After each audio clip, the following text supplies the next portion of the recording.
I think for us the riots was an incredibly significant moment in recent society history, and I think there's a sense though that over a year on the country is in danger of moving on too quickly, and that we have to recognise that it was a warning shot on certain issues, and that unless we deal with some of the root causes of these social problems, the riots will always be bubbling away as a possibility.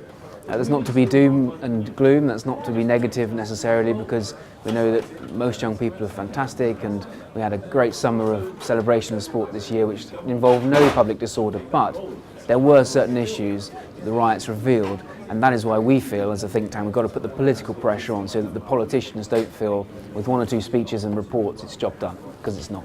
And of course there's a debate about whether street gangs played a role or not. Some argue that it was minimal role, I would argue that it was much more significant.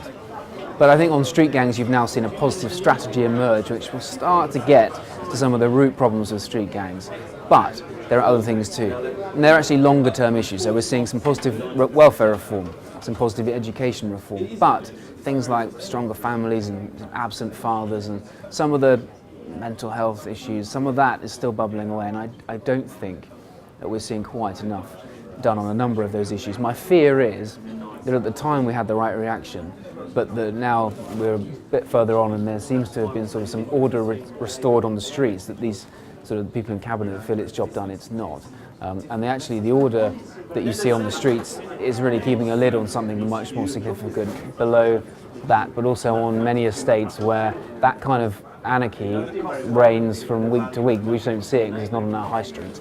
I think that what the country recognises is that by and large you saw the worst of Britain at night during the riots, but the best of Britain the next day in terms of the communities coming together to clear up and to reclaim the streets. And most of that was being led by young people. I mean, it was a cross-section, but so many young people stood up and said, this is not young people. What you saw last night does not represent what we want to be as citizens. And I think the country recognises that. You do get the coverage that sort of demonises different young people in the groups, and I think political language really matters too.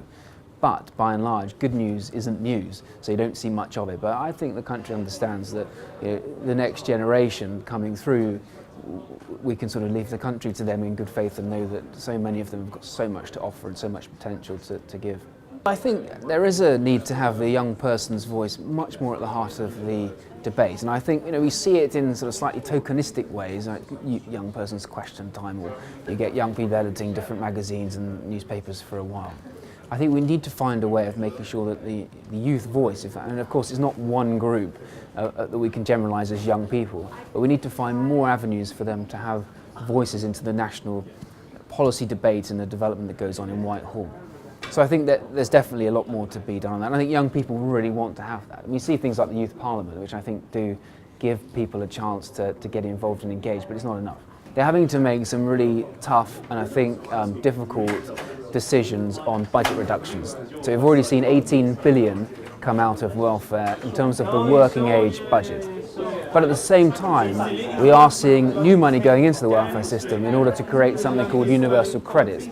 Universal credit will simplify the system, but more importantly, it will make sure people keep more of their money when they go back to work. So that's a really positive thing, which will be a pathway to people entering employment and all of the sort of transformative stuff that comes from work. So welfare reform in itself is a really positive thing. There are going to be difficulties with people who are perhaps losing out or who need to find the extra work to avoid some of the repercussions and penalties.